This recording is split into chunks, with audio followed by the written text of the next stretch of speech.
Hi hello నమస్తే welcome to Andhraprabha TV. నేను సౌజన్య. Harihara Veeramallu deputy CM అలాగే పిఠాపురం ఎమ్మెల్యే పవన్ కళ్యాణ్ గారు నటిస్తున్నటువంటి సినిమా. సో దీనికి సంబంధించి మాట వినాలి అనే పాటకు సంబంధించిన ప్రోమో 17 సెకండ్లు, అలాగే పాట కూడా కంప్లీట్గా రిలీజ్ అయింది.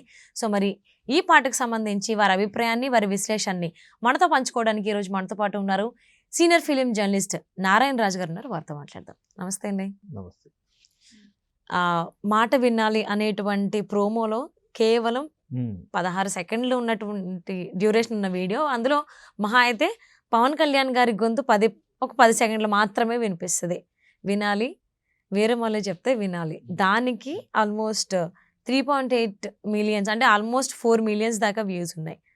అంతేకాకుండా కంప్లీట్ సాంగ్ ఇప్పుడు రిలీజ్ అయింది. ఈ సాంగ్ అయితే విడుదలైనటువంటి 5 గంటల్లోనే 10 మిలియన్ వ్యూస్ వెళ్ళాయి.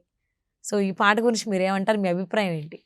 ఇప్పుడు మీరు చెప్తున్నట్టు వీరమల్లు పాటకు లభిస్తున్న వ్యూవర్షిప్ చూస్తుంటే ఆ సినిమా మీద ప్రేక్షకులు ఎంత ఆసక్తిగా మ్మ్. ఎదురు చూస్తున్నారనేది మనకు స్పష్టమవుతుంది. ఆ సినిమాకు సంబంధించి ఎలాంటి అప్డేట్ వచ్చినా సరే ఆయన ఫాలోవర్స్ ఎగబడి తెలుసుకునేందుకు ప్రయత్నిస్తున్నారు, దాన్ని షేర్ కూడా చేస్తున్నారు. అవును.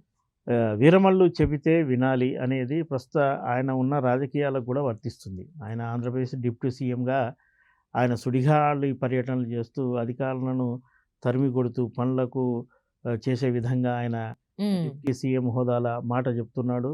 అవి వాళ్ళు చేసే విధంగా కూడా చేస్తున్నాడు. అంటే ప్రజెంట్ ఆయన పాలిటిక్స్కు ఈ పదానికి కొద్దిగా దగ్గరి సంబంధం ఉంది. నిజానికి ఇది కాకతాళీయంగా చెప్పుకోవడమే తప్ప అది మరేమీ కాదు. ఇక విజువల్గా పాట చూస్తే వీరమల్లు చెప్తే వినాలి అనే పాట ఖచ్చితంగా అది చాలా అద్భుతంగా ఉంది. ప్లస్ పవన్ కళ్యాణ్ వాయిస్ అది అవును. అది ఆ పాట లిరిక్ పెంచల్ దాస్ గారు రాశారు. ఆయన గ్రామీణ కడప జిల్లా గ్రామీణ ప్రాంతానికి చెందిన వ్యక్తి, స్కూలు ఉపాధ్యాయుడు కూడా. మ్మ్. ఆయన పెక్యులర్ వాయిస్, ఆయన రచన కూడా పెక్యులర్గా ఉంటుంది. గతంలో మనకున్న సమాచారం ప్రకారం కృష్ణార్జున యుద్ధం, నుంచి ఆయన అరవింద సమేత, అరవింద సమేత శ్రీకారం. ఇలా ఈ సినిమాల ద్వారా ఆయన తెలుగు ప్రేక్షకులకు పరిచయం అయ్యాడు. ఆయనకు పాపులారిటీ వచ్చినప్పటికీ కూడా రెగ్యులర్ ఫార్మేట్లో ఆయన పడిపోకుండా మ్మ్. ఒక ఎంపిక చేసుకున్న పాటలనే మనకు అందిస్తున్నాడు. మీకు బాగా గుర్తుంటే మనకు కాశ్మీర్కి చెందిన కైలాష్ ఖేర్ వాయిస్ కూడా ఇలా మ్మ్. పెక్యులర్గా ఉంటుంది. ఈయన వాయిస్ కూడా అలా పెక్యులర్గా, మన తెలుగులో ఇంత పెక్యులర్ వాయిస్ అరుదుగా వస్తుంటుంది. ఇక పాట సాహిత్యం అద్భుతంగా ఉంది. అంటే క్యారెక్టర్ వీరమల్లు అనే క్యారెక్టరు ఒక పోరాట యోధుడు మ్మ్. గాథ. పోరాట యోధుడు అంటే ఖచ్చితంగా ఆయన ఒక టీంను మెయింటైన్ చేస్తూ ఉండాలి. ఆ టీమును ఉత్తేజపరచడానికే, లేదా వాళ్ళను ఒక యుద్ధానికి లేదా ఒక పోరాటానికి సంసిద్ధులు చేసే ప్రయత్నంలో ఈ పాట పాడినట్టుగా మనకు ఆ విజువల్స్ చూస్తే అర్థమవుతుంది.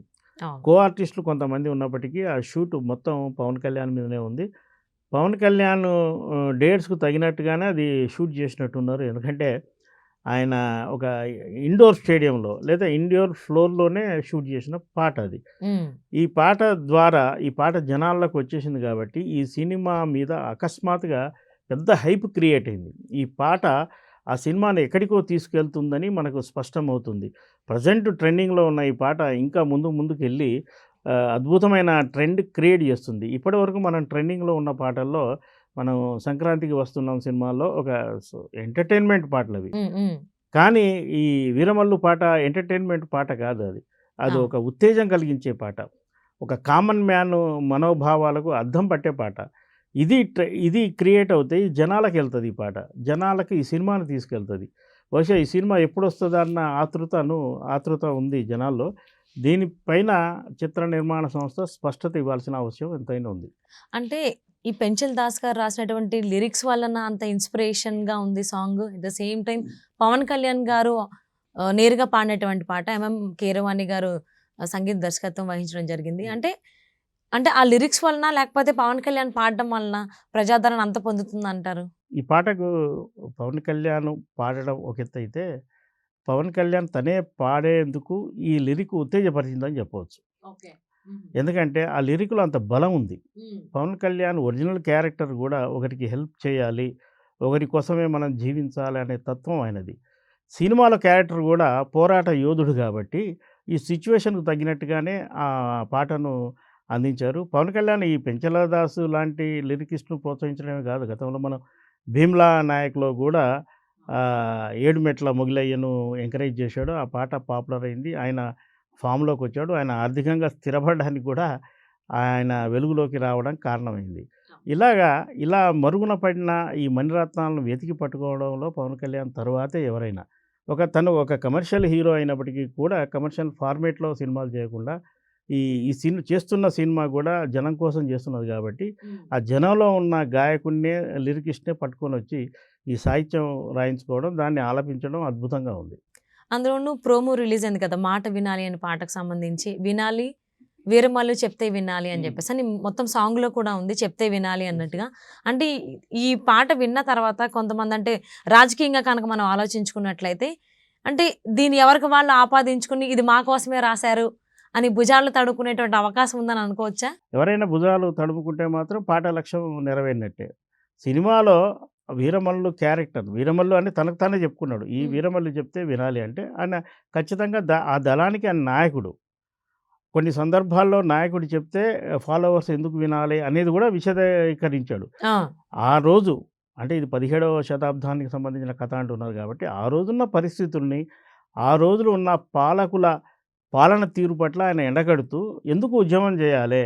హ్మ్. ఈ కారణాలున్నాయి అన్న భావాన్ని తన పాట ద్వారా వ్యక్తపరిచాడు. ఇక ప్రెజెంట్ విషయానికొస్తే ఆయన ఆంధ్రప్రదేశ్‌లో డిప్యూటీ సీఎం కాబట్టి ఆయన చెప్తే వింటే తప్పేం లేదు. ఆయనేమి అవినీతి చేయమనో, బియ్యం అమ్ముకోమనో, మరొకటి చేయమని చెప్పట్లే కదా! అవును. ప్రజలకు బెటర్‌మెంట్ ఇవ్వాలంటే మీరు కష్టపడాలి అని అధికారులకు చెప్తున్నాడు. తన సహచరులకు కూడా చెప్తున్నాడు.